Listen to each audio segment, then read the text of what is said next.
ദൈവത്തിൻ്റെ അതിപരിശുദ്ധമായ നാമം വാഴ്ത്തപ്പെടുമാറാകട്ടെ. ഇന്നത്തെ ബൈബിൾ വായനാ ഭാഗം യെശയ്യാ പ്രവാചകന്റെ പുസ്തകം 61:1. എളിയവരോട് സദ്വർത്തമാനം ഘോഷിക്കുവാൻ യഹോവ എന്നെ അഭിഷേകം ചെയ്തിരിക്കൊണ്ട് യഹോവയായ കർത്താവിൻ്റെ ആത്മാവ് എൻ്റെ മേലിരിക്കുന്നു. ക്രിസ്തുയേശുവിലേവർക്കും സ്നേഹവന്ദനം. പഴയ നിയമ പ്രവാചകനായ യെശയ്യാവിലൂടെ യേശുക്രിസ്തുവിൻ്റെ ദൗത്യം വിവരിക്കുന്ന വേദഭാഗമാണിത്. ലൂക്കോസ് സുവിശേഷം 4:18 ദരിദ്രന്മാരോട് സുവിശേഷം അറിയിക്കുവാൻ കർത്താവ് എന്നെ അഭിഷേകം ചെയ്യുകയാൽ അവൻ്റെ ആത്മാവ് എൻ്റെ മേലുണ്ട് എന്ന വേദഭാഗം യേശു വായിക്കുന്നതായി കാണുന്നു. ബദ്ധന്മാർക്ക് വിടുതലും കുരുടന്മാർക്ക് കാഴ്ചയും പ്രസംഗിക്കുവാനും പീഡിതരെ വിടുവിച്ചയക്കുവാനും കർത്താവിൻ്റെ പ്രസാദവർഷം പ്രസംഗിക്കുവാനും എന്നെ അയച്ചിരിക്കുന്നു.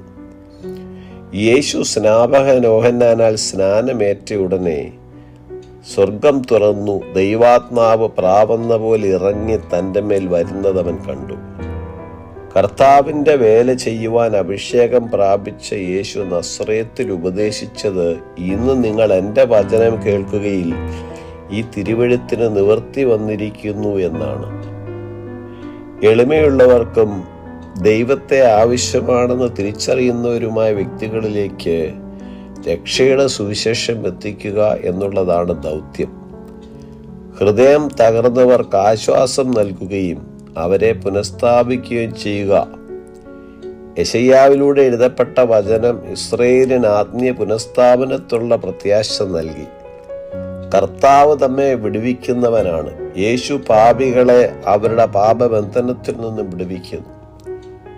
നമ്മെ ഇരുട്ടിന്റെ അധികാരത്തിൽ നിന്നും വിടുവിച്ചവനാണ് യേശു. കൊലോസ്യ ലേഖനം 1 നാം അത് വായിക്കുന്നു.